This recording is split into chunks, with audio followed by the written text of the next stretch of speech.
Well, welcome back, and welcome to Voices of the Peace. My name is Ted Sloan, and first and foremost, we'd like to acknowledge that we're recording this on the traditional territory of the Denezaw. This is our sixth and last episode of the season, and I'm so excited that you're here. If you're just tuning in for the first time, this videocast, this podcast, is all about capturing the stories that make up Fort St. John and the area. Maybe you've hiked on a trail, or maybe you've been to a building, or maybe you've seen a park and gone, why is that called that? Or who created this? Or how did this even get to be? And that's what this podcast does, is we find the people who have those stories, we capture them, we get to celebrate those people, and we get to see all the trailblazers who came before us. So thank you again for tuning in. This is Voices of the Peace, brought to you by Urban Systems and also Blue Wave Energy.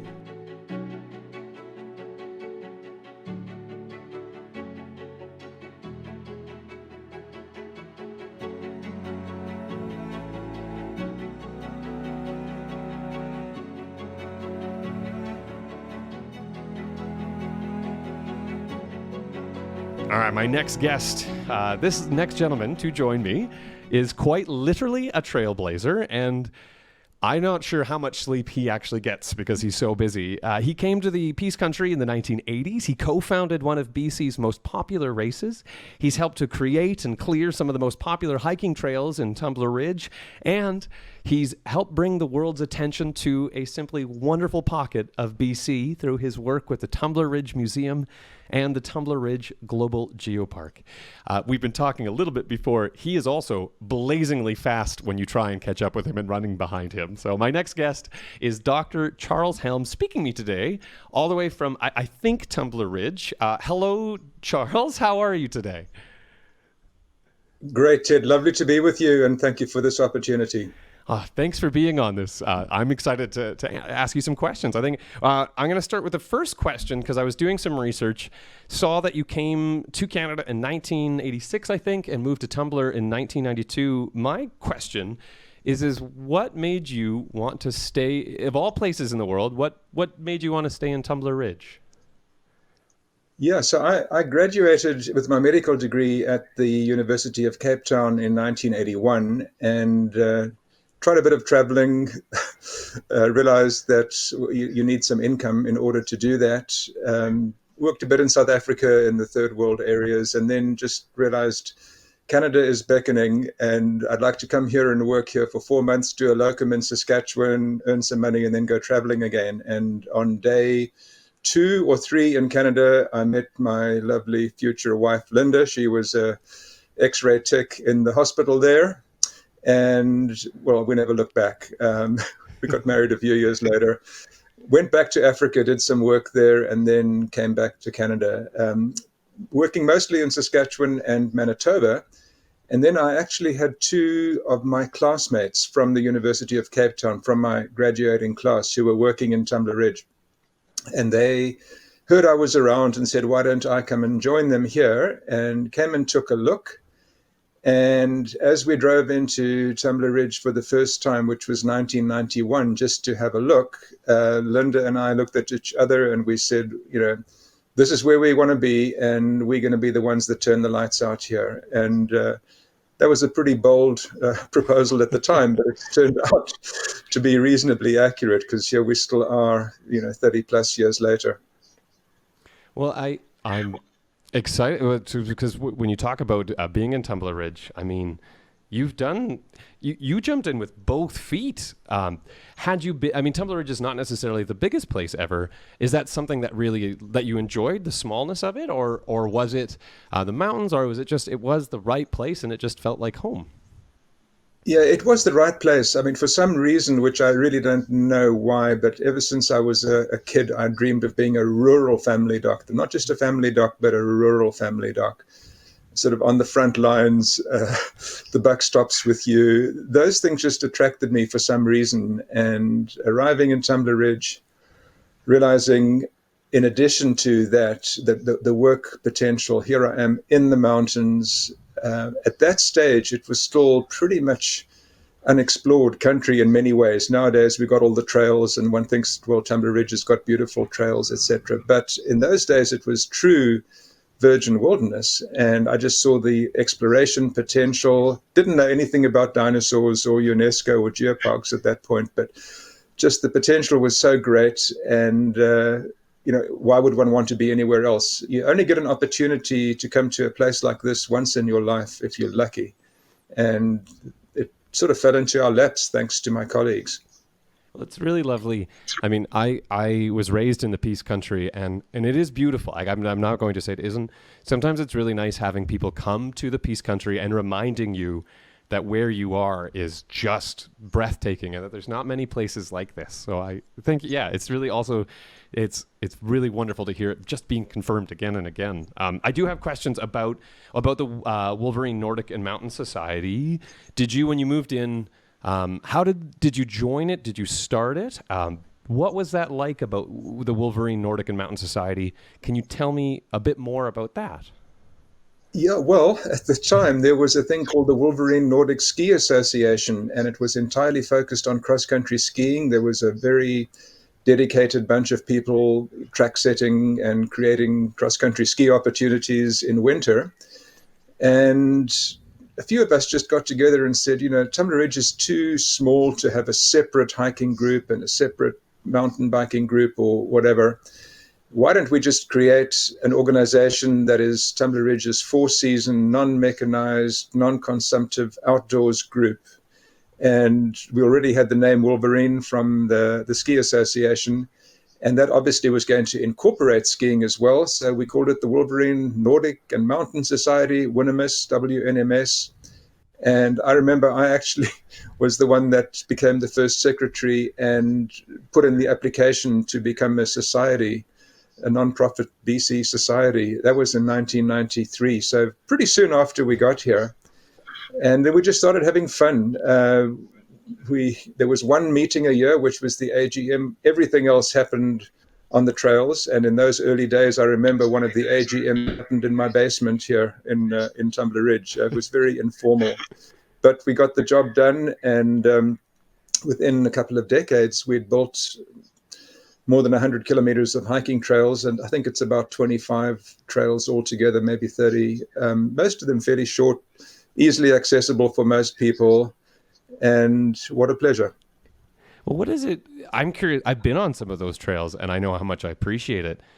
What is it like to plan out, to go? And you say most of the work happened on the trails. What's that like to make a trail? Like, I can't even imagine plotting and getting the trees and things out of the way. How does that come around? Well, it's a wonderful experience. I mean, first of all, you have to explore. You have to work out what are the possible destinations, whether it be a waterfall or a canyon view site or dinosaur track site, whatever it might be. So you need a destination, and then you need to work out, we've got to get there somehow. So we need like a highway pullout or something. So, you need a start point and a finish point. And then you look at the lay of the land. Are you going to follow a ridge? Are there game trails you can follow? All sorts of questions. And then, well, in my case, I didn't know how to operate a chainsaw when I arrived here. So I had to learn how to do that. And, then you just get a bunch of like-minded people together. You have to get permission, of course, to build the trails, which was actually easier in the 90s than it is today. It's a more bureaucratic, convoluted process today. But then you just have fun. You've got a common goal, you've got a common purpose, and at the same time, I mean, I think the point is that Tumbler Ridge was in dire straits at that point with the closure of the coal mines and the looming threat of becoming a ghost town. And, we couldn't control the price of coal. There were lots of things totally beyond our control, but one thing we could do was just celebrate where we were and create opportunities for others to come in, and tourism, economic development through tourism, things like that. It was one thing that we could do because we believed that we lived in the best place in the world, and we didn't want to see it disappear. So let's have at her and do what we can. And it's just been very fulfilling to see how those early hopes have been vindicated. Well, it's neat hearing you talk about faced with a challenge, a community comes together and says, "Hey, how do we celebrate that?" That must feel quite the teamwork, and you probably have some amazing stories and some amazing bonds with the people of Tumblr. One of those things that I wanted to ask you about too, just thinking about things bringing people to Tumbler Ridge, is the Emperor's Challenge. I didn't know that you co-founded it. How was that? Another meeting in the basement going, we should make a race, or how did the Emperor's Challenge come about?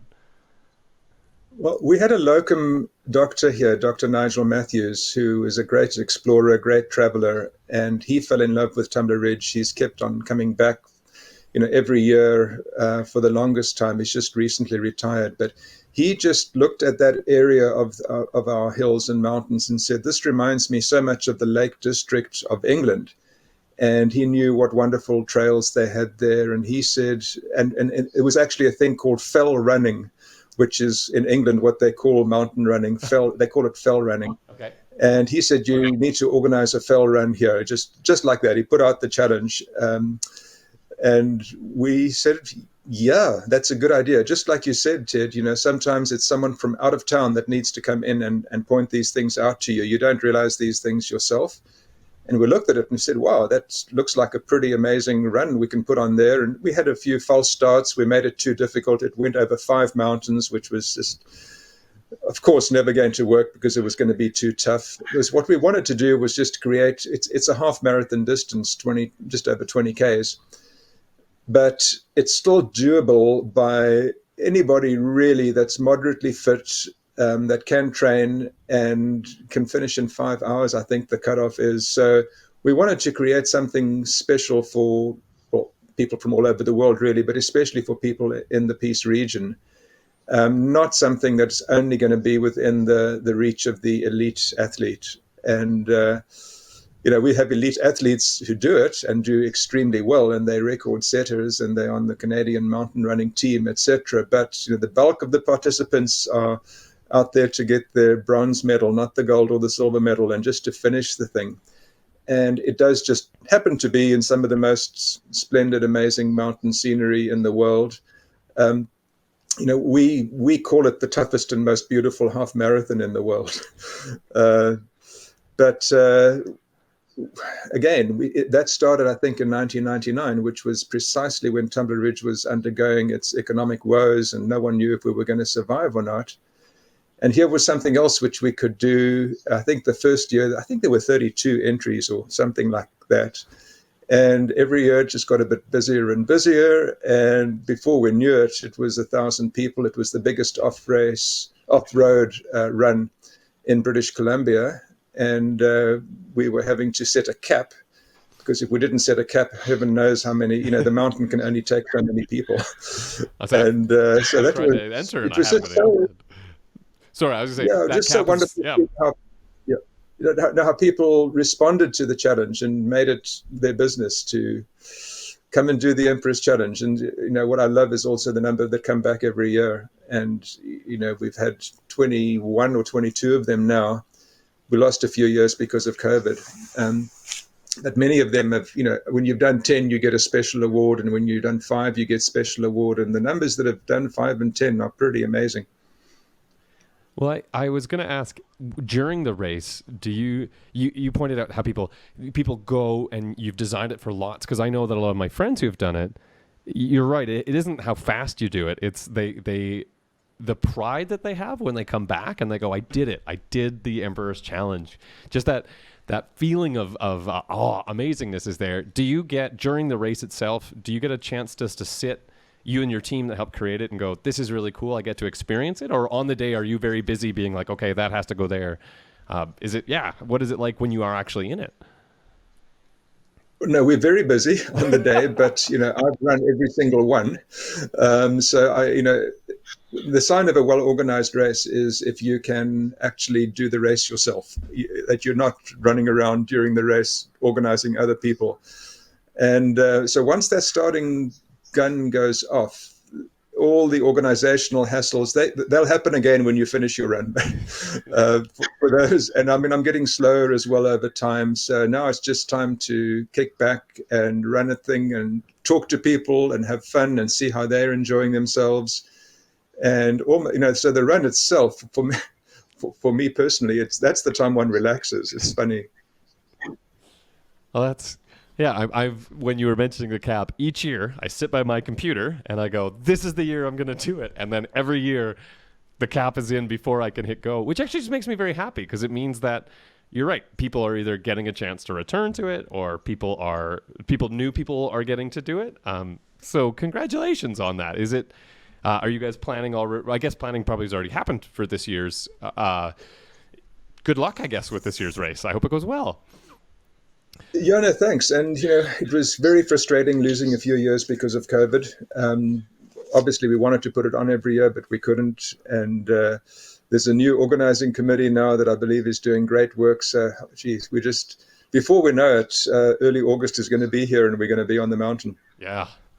So speaking of mountains and things, I wanted to ask you, we're going to pivot a tiny bit. I want to ask you about, about the other part of Tumbler Ridge that is something that's really big in your blood. You're often associated with dinosaurs as well as running, and I've read that you're sometimes called Dr. Dino. How does one go from your son discovering a dinosaur track, and I want to talk about that because I want to know what that felt like. Could you tell me the story of the Tumbler Ridge Global Geopark, which is the second UNESCO site in North America? How did that happen? Yeah, so if you really want to go back to the pivotal moment, it really was when Daniel and his friend Mark, Daniel was 8, Mark was 11, and we were just out exploring. We'd gone skiing up Flatbed Creek in the winter, and we'd seen some cool rock formations, which we wanted to get to in the summer. So we hiked on some game trails to get there, and they realized there would be some rapids there. So they took some in a tube or two, and we just had a picnic, and the two of them went onto the river, onto the creek, got onto their tube, floated down the rapids. We kind of lost sight of them. Next thing Linda and I know, they're running back to us and they're just telling us, well, we've found some dinosaur tracks. And at that stage, we'd never dreamt there could be dinosaur tracks in the Tumbler Ridge area, but we went, took us to what they'd found. And it looked pretty convincing, but, my first reaction was, let's approach this scientifically. And let's see, could there be something else that causes it to look like this? Can we be sure? So I was being the healthy skeptic. I've paid the price for that ever since, because they love getting mileage out of the fact that I wouldn't believe them, quote unquote. The healthy skepticism in this case was not. It didn't go down too well, but we managed to get them in touch first with get the two boys in touch with Phil Curry, and through Phil Curry with Rich McRae, who was Canada's dinosaur track expert. And they gave them some suggestions like, can we lift a rock off and see if there are more tracks underneath that rock, which we did. And yes, there were. And now we're getting more and more convinced that they're right. And it was, so my interest in dinosaurs, there was no interest in fossils of dinosaurs up to that point. It all started then. And it really started with trying to give the kids the opportunity to make the most of their discovery, because they'd made the discovery, and where was it going to lead for them? It was really wonderful because Rich McRae came out the next year, confirmed the finds, found a dinosaur bone right next to the site, and taught us what to look for. And within a few days or weeks after that, now we got our eye in, we're finding dinosaur tracks everywhere. Every creek and canyon we go exploring, and we're finding more dinosaur tracks. And then we got to bring Rich and his wife Lisa back to explore some more, and we did a dinosaur dig for the British Columbia's first dinosaur bones. Just one thing led to another. Next thing we're organizing, realizing, so the interesting thing was, at the time, we thought, okay, we're going to find these things, then there's going to be some provincial museum or something's going to happen. The province is going to jump in, say, well done, now we're going to take over. And it was quite a steep learning curve to realize that the BC province didn't at that stage have the resources, maybe the political will, whatever, to do it. And there was some support, but essentially we realized we're on our own. Either we do this or it doesn't happen. And so then we started raising funds and did BC's first dinosaur excavation, created a museum. One thing led to another. Next thing, we have a dinosaur discovery gallery. We got the old Claude Gallibois School in Tumbler Ridge for, I think, $10 or some crazy price, because people didn't know what to do with it. And we converted it into a museum, and it still is our museum. And then, again, one thing led to another. Rich McRae and Lisa Buckley went to Turkmenistan at the invitation of UNESCO to evaluate a site there for World Heritage Site status. It had dinosaur tracks and things like that. And they came back saying, there's a new kid on the block, and it's called a UNESCO Global Geopark. And we spoke to some people, and they think maybe Tumbler Ridge would be a good candidate. These things, there are lots of them in Europe and in China. There's one in North America. There's an imbalance. So wouldn't Tumbler Ridge be a good candidate? And so I heard that, and I went and spoke with our mayor. And I said, his name was Darwin Wren. And I said, Your Worship, do you think this is something you'd like me to pursue? And he said, go for it. And that's how that started. And we actually set the record, I think, for any global geopark in the world, from having the idea to getting the designation. It was 2.5 years or something like that. Normally it's 10 or 20 years. But we had such support from council and community and the regional districts and the province, and we had the infrastructure already, because we had a museum and because we had the Wolverine Nordic and Mountain Society with its trails. So it was just, the pieces were there. We just had to put them together. And now we're a UNESCO site, which has been absolutely wonderful. Another one of those things is just such a pleasure to see how the initial dreams have become reality. And, the museum and the geopark right now are just going from strength to strength. Visitor numbers are increasing all the time. And we're becoming known for that. And, the people have this idea. You'll get an idea, you'll run with it within a year or so, you'll have what you want. Not true. You're going to take 10, 20, maybe 30 years. It's like geological time. Things happen incredibly slowly, but if you give it enough time, a lot of things happen. And it's the same here. You can't do things in a hurry. You've got to be patient. And by patient, I mean 20, 30 years patient. So now we're seeing the fruits of really what started in the 90s and the 2000s. Well, and it sounds like, just thinking about how with it takes time and things, some really neat things there that stuck for me is one, you are excited for your son and your family. Like that was really neat for you to go, hey, you found it. I'll support you. What are we going to do next? So it sounds like it takes time, but you also you have a really neat team. You get your family gets to do things together. You get to support them. You get to learn. And it sounds like the community as a whole really worked together. Like that's really neat. You said there's different pieces and things. Sometimes it can be quite difficult to get those pieces together, but it sounds like it's not just one person might be leading the charge, but it sounds like, okay, that person also helps and this person also helps. It sounds like the whole community, like you mentioned, has really come to it. And it sounds so neat. I'm curious, at any point, because it also sounds very exhausting, was there any, is there ever a time that you got to be giddy and go, oh my gosh, we're the second UNESCO World Heritage Site? Or is it just kind of it all goes and you just not wake up one day? I guess what I'm saying is, did you ever have a chance or ever have a point where you were just overwhelmed with excitement? Or is it just, nope, we just take one step forward, one step forward, one step forward? Well, all of the above. It's one step forward, but I think we were overwhelmed with excitement every step of the journey. I think maybe, being a family doc helped because everybody in town. Sooner or later, everyone comes to see you, and you hopefully get on well with them and do some good medical things for them. And it just puts you in a position where, because everybody, you've got the connections. So I don't want to say I abused my position as a family physician, but it helped. Well, and in our emails back and forth too, it's really neat. Your family is quite incredible. Like they've done a lot of things along this journey as well. I just wanted to say thank you for that too, because someone I don't live in Tumbler Ridge, but I know that when we bring people here to Fort St. John and they say, well, what do you do up here? We send them off to Tumblr and go, you should see the amazing things that those people have done. So congratulations to you and your family. I'm sure too that a lot of the times good conversations happened over dinner, or you said, hey, what do you think? Like, it sounds like your family is also a big part of the organization too. Absolutely. And, so, I mean, Linda and I have shared every step of the journey. We've got two kids, Daniel and Karina. They're both now, qualified and working in earth sciences, actually, not in paleontology, but in earth sciences. And but they think of Tumbler Ridge as home. They're happy that they grew up here. They love coming back. And what more can you ask for as a parent than kids that enjoy coming back to their stamping ground?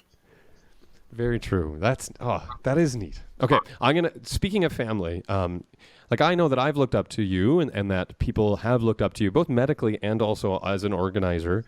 Have you had people that you've looked up to for help or mentors here in North America or even abroad or anything? Are there people that you go, I'm not sure what to do, I'm going to ask this person? Well, in terms of the hiking, my late friend Don Nesbitt, he's the one that called me up and said, let's go exploring. And he had a good knowledge of the area already. Unfortunately, he passed away a few years ago, but I'll never forget Don just for getting me out there and making me realize, I didn't have the wrong idea when we drove into town that first time.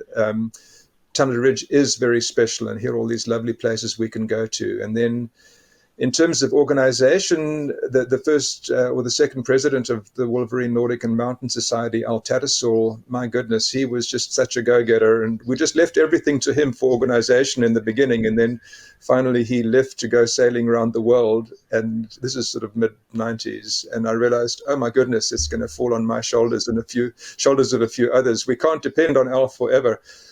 And then just realizing, no, someone has to do it. And here we are. We're working every day. I'm on call 1 and 2 or 1 and 3, so I can't get out of town that much. But that gives me, when I'm on call and I haven't got an emergency to deal with, I've got downtime in which I can help with this organization. So Al was very instrumental there. In terms of dinosaurs, my goodness, Rich and Lisa, our paleontologists for the first 15 years here, they really were my mentors. But I've had others elsewhere in North America and in South Africa with my research work there. And you have to have someone like that you can look up to and that you can run things by. And one is always so grateful to them. I think that's something, as I'm growing a little bit older, is I always looked up to my parents and my teachers and went, they know what they're doing. And now that students are like, you know what you're doing, right? I go, oh, no, wait, you never truly grow old enough that you don't have someone to ask. You always don't know something, and it's really neat to have someone to talk to. So, yeah, you're quite right. And I mean, ultimately, it does go back to one's own parents. My mom and dad have both passed on, but I wouldn't be here doing the kind of things that I'm doing if they hadn't instilled those values in the beginning. So if you go back to ground zero, it's got to start with your mom and dad. Well, curious. So on that, when you say you wouldn't be doing the things you're doing, the gentleman who said, let's go exploring, were you the kind of person who liked going out already, or were you a bit nervous? You said you also had to learn how to make use a chainsaw. The first couple times you went out, what was that like? Were you nervous or shy at all? Or were you like, nope, I'm going to go into the woods, feet first? I grew up in the mountains in South Africa, so I've always been a mountain person, loved hiking, loved mountains. It was just, it wasn't any being nervous here. It was just gratitude and amazement. I've landed in a place where I can work and have fun with my career and my family, and I can do this hiking and I can explore, and we're finding new stuff, which is so cool. It was, my goodness, how can I be so lucky? Well, you've got to be super lucky, and you, as you've mentioned. But the thing that makes us lucky is you've put some of that knowledge into a book. I've read one of your books. I didn't realize that you've now authored 6 other books, including a children's book. I'm very curious. How do you have time for all of these things, and what was it like to write a book as well? Oh no, I've loved the writing. It was just, it's a privilege that doesn't fall to many people to be able to come into an area like this, realize how wonderful it is, and then translate that into books to try and encourage other people to come and to spread the knowledge that one has assimilated. So it's a huge privilege. But again, I would be on call here as a family doc 1 in 2 or 1 in 3. That's nights or weekends or whatever. And the call wasn't always that heavy, but you had to be on call. So there would be times when you can't go more than 10 minutes out of town because you got to be around, but what you can do is write. And so it was just a question of converting that downtime where you could just get bored or go and drink in the pub or whatever, other things people might do. No, I'm going to write. And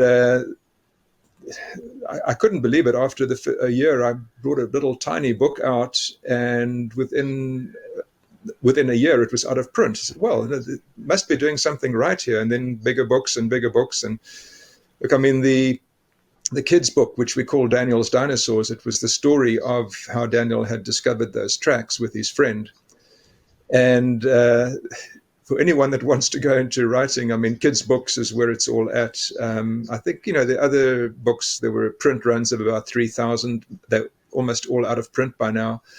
But 3,000 in Canada apparently makes you a bestseller, whereas the kids' book was, I think, a print run of 15,000. That's also out of print now, but it just shows kids' books is where it all happens. Because I'm assuming, well, does your son go, that's my book? Like, did he help you write it, or did you did you get to co-author it together? He doesn't want very much to do with the book. No, Daniel's totally moved on. He loves he loves the outdoors. He puts me and Linda to shame in terms of the things that he's doing, whether it's ice climbing or kayaking or all sorts of extreme backcountry skiing, all extreme stuff, which makes us as parents very worried very often. But he's very content to leave the paleontology to me now. He's still got an incredible eye. Finds things, even though he's 6'6" or something. We used to say he was finding all the tracks because he was so close to the ground, but that's no longer true. He's further from the ground than anyone else, but he's still got a very good eye, as does our daughter. But no, they haven't. We gave them an opportunity to thrive through that discovery, and they did thrive, and they've put it behind them now too. They're not sort of trying to make mileage out of the book or the discovery or anything like that, which is great. They shouldn't, and it's been a good experience for everybody. So they sound humble and wonderful. This is a really wonderful conversation. Thank you so far. I want to make sure that I'm respecting the privacy of your patients and things. Because the other thing you've mentioned a few times is you're a doctor in a rural area, and I didn't know that you always wanted to be a rural doctor. What was that career? Are you retired now? Are you just on? What's it like to be a rural doctor? Is what I'm trying to ask. Sure. So I'm semi-retired now. I've got my hand in a few things still, and I'm involved quite a bit with the kind of the administration of doctors and getting doctors together in the region. It's called the Division of Family Practice. So I'm still very involved in that and really, really enjoying that. But no, Tumbler Ridge for 30 years of my life was a dream job. And for the Emperor's Challenge, our motto is rise to the challenge. So if you're in Tumbler Ridge, you have to rise to the challenge of being a doc, where there are 2 or 3 or very occasionally 4 of you, and you don't have that much help, and you've got to make it work, and you have to earn the respect and the love of your patients, one patient at a time. And no, it was a dream job, and I'm just so lucky to have been able to work in a place like this. I do remember when I'd been here about 5 years, a rumor started going around, which I heard about, which was that there must be something wrong with Dr. Helm. He probably didn't pass all his exams, or he's in trouble with the college and he's being punished by being made to work in Tumbler Ridge, because all the other doctors we've ever had have been here for a few years and then they've moved down to the lower mainland. And he and his family, they're still here. There must be something wrong. So the notion that we actually are here because we want to be here and we're going to be here forever, that took quite a bit of time to be accepted or to be understood by the good residents of Tumbler Ridge. And the funny thing is now, in the last few years, I'm semi-retired, and people still haven't learned, because I still we get asked, so where are you moving to now that you've retired? And the notion, well, no, Tumbler Ridge is home. We have absolutely no plans to move because this is where we want to be. So they're having to learn that all over again. The Helms like Tumbler Ridge. It's funny is that my parents have retired and they get much the same question. They go, "Oh, you're tired. Okay, where are you leaving?" And when my parents say, "Well, our family, like our friends are here. We like this place. It's fun." Because everybody goes, Are you sure? Are you been put up to this? So it's nice to hear that it's not just my parents who are the strange ones. It's a great breed. Yeah. So I have I also noticed you're very busy. You're all over the place. You're also an academic. I don't want to put you on the spot there as well. Congratulations, you're doing lots in that world. Would you like to talk a little bit about it, your work there, or go, you know what? Hey, that's coming up later. I can talk about it. Do you have time to talk about your work in other places? Well, yeah. No, so, I mean, Linda's from Saskatchewan. I'm from the Western Cape in South Africa, the Cape Town area, and grew up 400 kilometers east of Cape Town in an area with some interesting looking rocks. And I learnt my trade, as it were, here with dinosaur tracks and other fossils and traces. And every year we try and take our kids back to South Africa so they can learn where I came from and get a bit of South Africa in them. And we just began to realize, hang on, there are all these tracks in the rocks that I grew up in as well, and nobody really seems to be doing very much about them. And that became an annual passion, and it's become very much the focus of our lives right now. We go back for 3 months a year and we research what's happening. Completely different age. Here in Tumbler Ridge, it's Cretaceous, so about 100 million years. There in South Africa, it's Pleistocene, so it's about 130,000 years, so much, much younger. But then you get, my goodness, that's where, as human beings, we started our journey right there. And the amazing thing is that, so our ancestors there were walking on these dunes and beaches, which are now cemented into rock. So we can see in the rock where they walk, we can see their trackways. And not just their tracks, we can see what they did. They drew things on the sand. And so this is before anyone had ever thought of rock art. There was a thing called sand art, and we've discovered that. This is the oldest art in the world. And we are documenting that and publishing on it. And these are the rocks that I grew up with, which I hadn't seen properly with once your eye is in, you can see things that you would have missed before. So again, how lucky can one get that you can go back to the place you grew up and find things like that? Anyone I think that's left South Africa, and there are many of us in Canada, especially many rural family doctors, we all feel that twinge of homesickness. But I have certainly managed to deal with that by researching. It's like every day I'm spending 6 hours of my life writing and publishing on things from Southern Africa. So I've truly got the best of both worlds. And, what goes around comes around. The more I learn about those tracks there, the more I can apply that to Tumbler Ridge now and our tracks here, where, just in the last couple of years, just as an example, we just have discovered the swim traces of these giant crocodiles. So we're trying to get people away from the idea it's all about dinosaurs. Dinosaurs are very cool, but many times in this part of the world, the giant crocs were the top predator. And we're talking about up to 13 meters long. So the biggest crocodile today is, saltwater crocodile in Australia, 6 meters long. And we've got evidence that the biggest of them were up to 13 meters long. And it's the first place in the world where this kind of evidence has been found. And again, knowing what crocodile swim traces look like, because some of them are tracks, but most of them they're kind of swimming and they're scraping the bottom of the little lake or channel with their claws. And then from the distance between the claws, you can work out how long the crocodile is.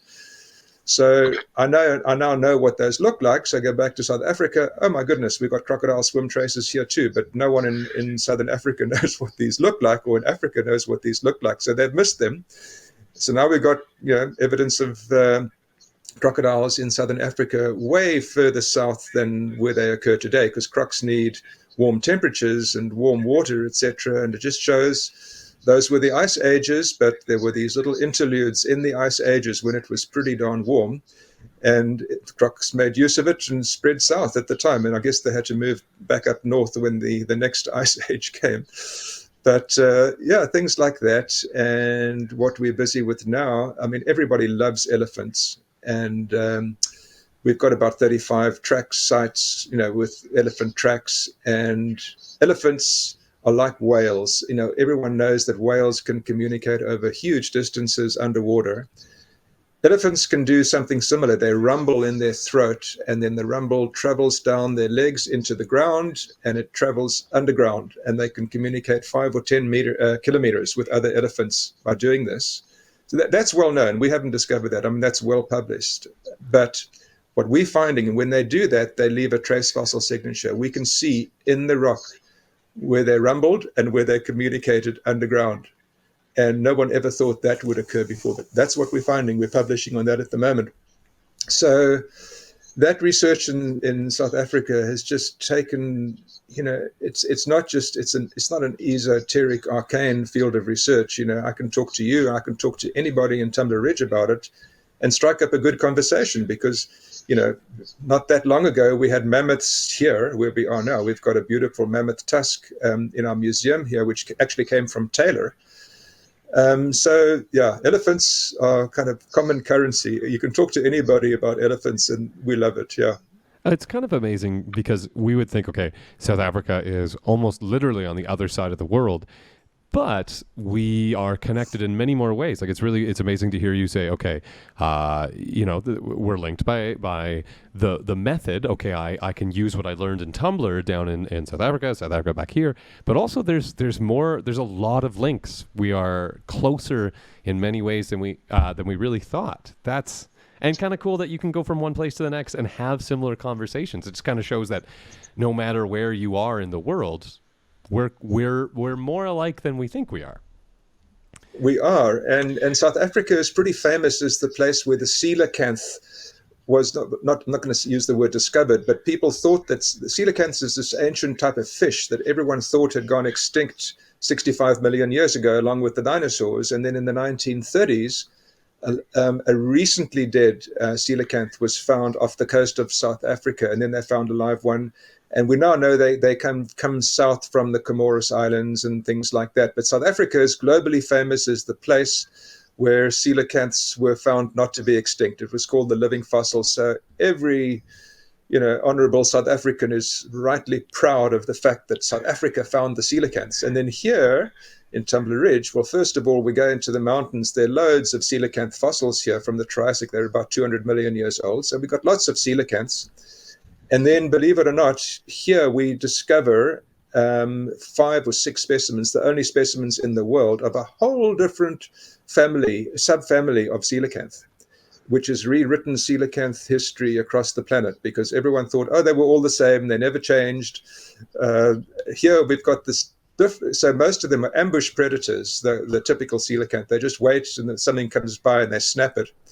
And here we've got this thing with this powerful forked tail. It's definitely a coelacanth, there's no doubt about that, but it was chasing after other fish and catching them and behaving very differently. So we brought the right scientists in and we've got a whole new subfamily, new genus, new species, everything. So just another example of how South Africa, Canada, there are so many connections. But I mean, the connection that's probably the most important is not in terms of fossils, but it's of how South African doctors just love coming to rural Canada. And there's so many parts of rural British Columbia, Alberta, Saskatchewan, that really, South Africans have just taken hold. And it's not that, they've just done so well with the local population because we've got a lot of rural areas in South Africa too, where these docs have probably come from. And, it was such a privilege for me to go into rural Canada and also to work with rural First Nations. I wish we had more First Nations close to Tumbler Ridge, but it's just been one of those privileges is to learn so much from First Nations. You've mentioned the geopark, for example. So in developing the how to market and how to work on the geopark, worked so closely with First Nations and learnt about culture and lifestyle and ways of seeing, and have incorporated this into what we call the Health in Geoparks project. So how to be healthy in Tumbler Ridge using a First Nations lens, largely an Indigenous lens. And what we can now do, there are 150 or so global geoparks across the world operated by UNESCO.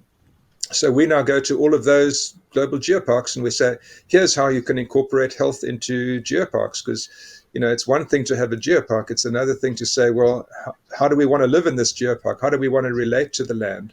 How can we be truly healthy? And so, the bottom line here is that Tumbler Ridge punches above its weight. We're a little place of 2,500 people.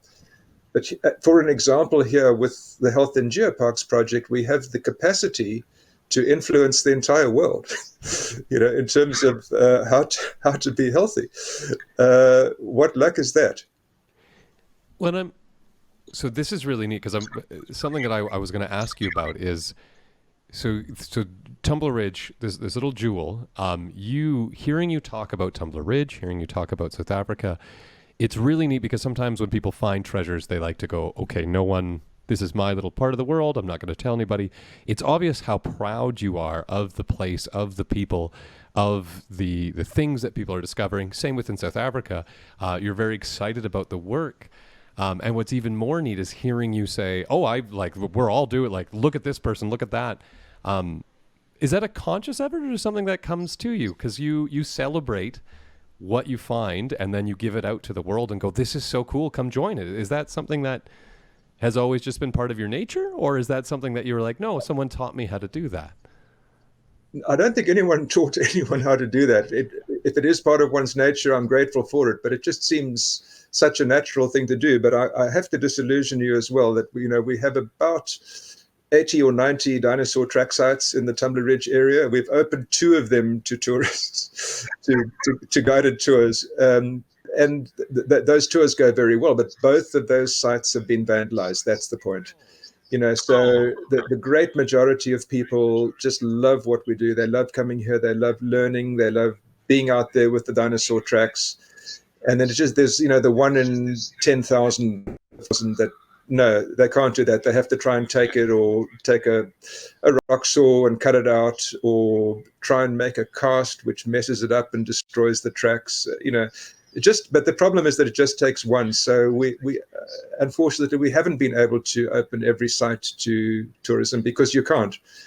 And, you also know that these sites are only there for so long. They're going to go. A flood's going to take them away, and it'll expose other ones, but nothing is permanent here. So you're just grateful for what you've got for while it's there, and sooner or later it's going to go, and hopefully something else will show up in this place. There's a wonderful wisdom to that. That's thank you too. Also, because on that note, if you're right, okay, we got to protect what we have. This is kind of a shout out to your healthy skepticism before. You recognize that there is something valuable here. You take steps to protect it, so that way we can study it, we can celebrate it, we can keep it in the state that it's in. It sounds like you have a good team saying, how can we celebrate it? How can we promote it? And how can we keep it safe at the same time, which takes a lot of sound minds to do. Wow, I didn't know there was 80 tracks or things. I don't want to know where they are at all, but it sounds like you just walk around and you might bump into one almost. Well, no, you have to know what you're doing. But I once had a medical student, or I think he was a resident at the time, and he was here. We got on very well together, and he was interested. He was more interested in fishing, I think, than in dinosaur tracks. But I persuaded him that dino tracks were cool as well. And I did tell him that there's a very fine tradition for doctors that a Wednesday afternoon you try and take off. You have one afternoon a week off where you just forget about things. And so we just looked at a map, and a geological map, and we worked out a place to go where I didn't think anyone had gone before. And I said there could be dinosaur tracks here.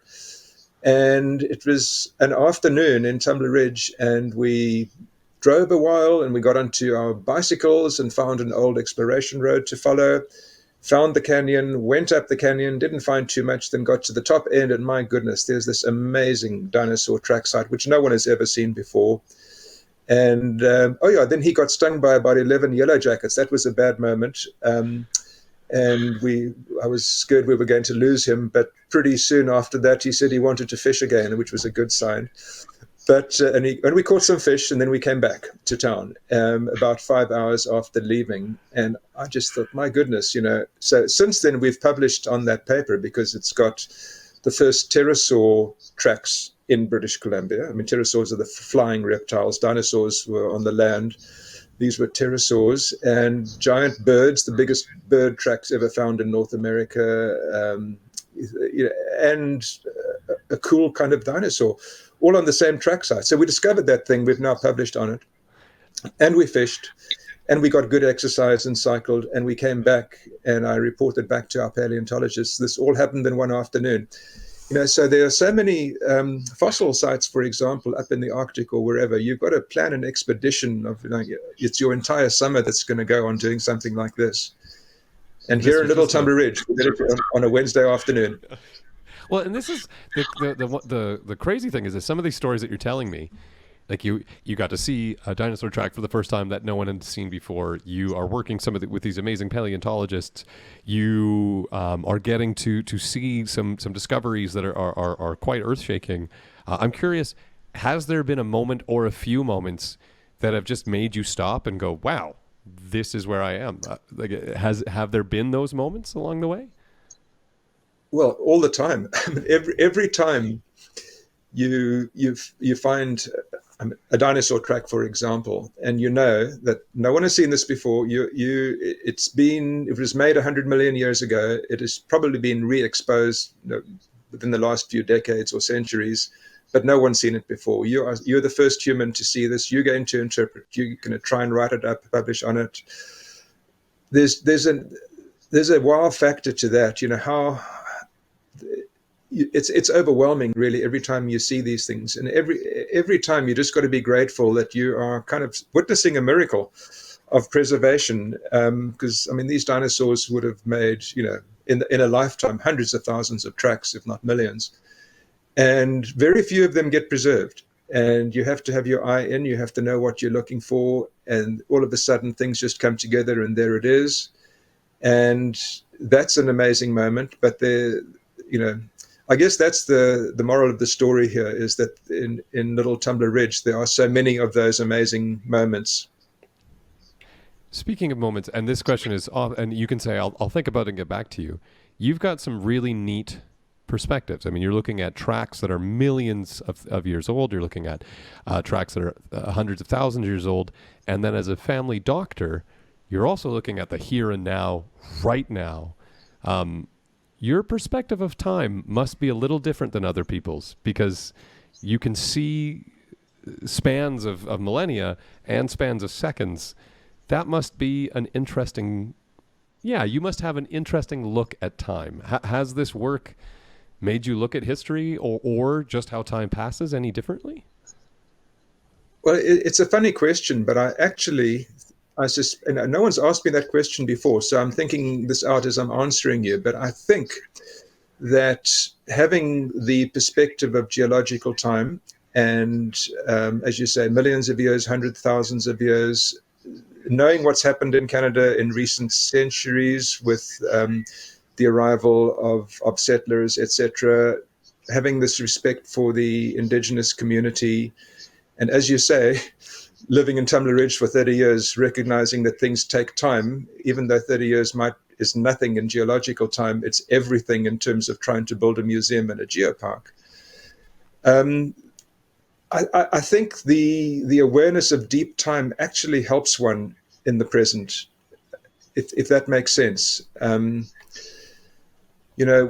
Especially with our Indigenous friends who, their ancestors, they basically had to go from pretty close to hunter-gatherer lifestyle, subsistence lifestyle, to being colonized and developing all these Western ways, or being influenced by these Western ways, almost overnight. Again, in geological time, it's in a second that had to happen. Whereas the colonizers, had centuries and millennia in which to develop their skills and their knowledge base, etc. So I look at from the perspective of deep time, and I say, wow, firstly, we all know the things that went wrong, but there's an opportunity there as well, just to see things from this perspective. I mean, right now, I'm actually working with the First Nations in terms of their understanding of dinosaur tracks, because that's with the elders, and we're going to lose that if we don't document it soon.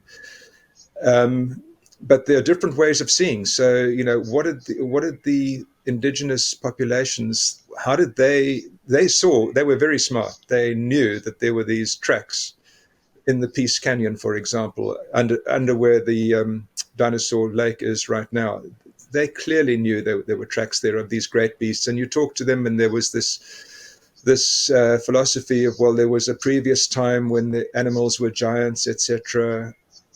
No one has documented that in the Peace region, and these things are conspicuous. I can also point out that the biggest marine reptile ever known comes from Pink Mountain, north of Fort St. John. It's in the Tyrrell Museum. It's a Shonosaurus. It's pretty close to the size of a blue whale.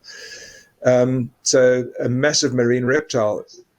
Our indigenous friends their ancestors were aware of those things as well. And this needs to be documented. I feel it needs to be documented. And I'm just hoping we get it right, because this is very precious information. So I've given you a very long-winded answer to an interesting question, but I think it is relevant.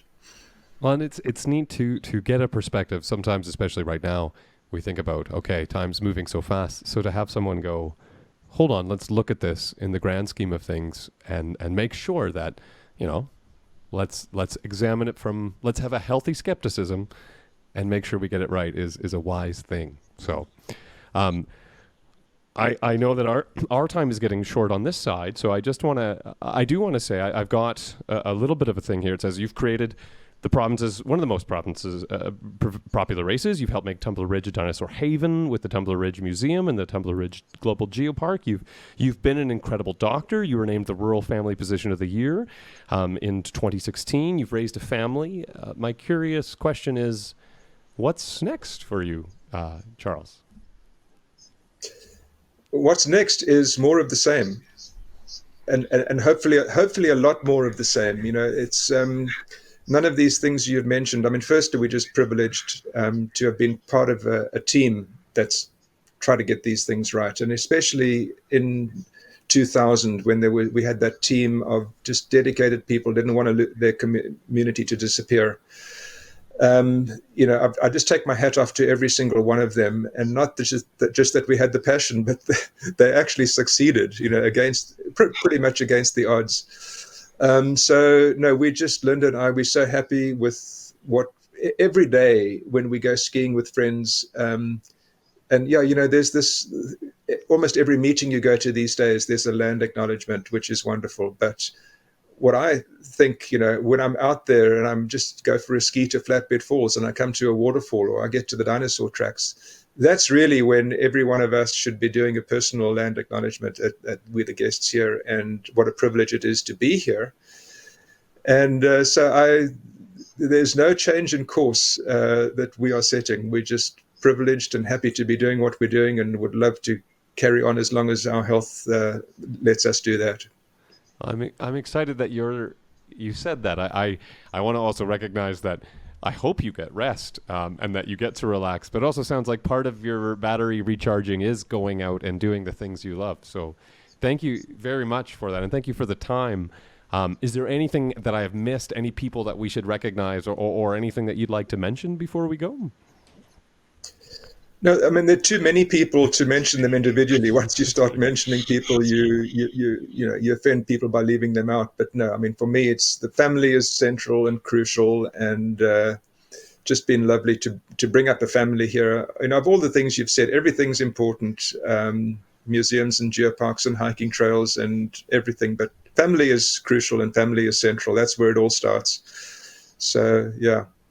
And your family. I've loved how you've referenced your wife and your kids.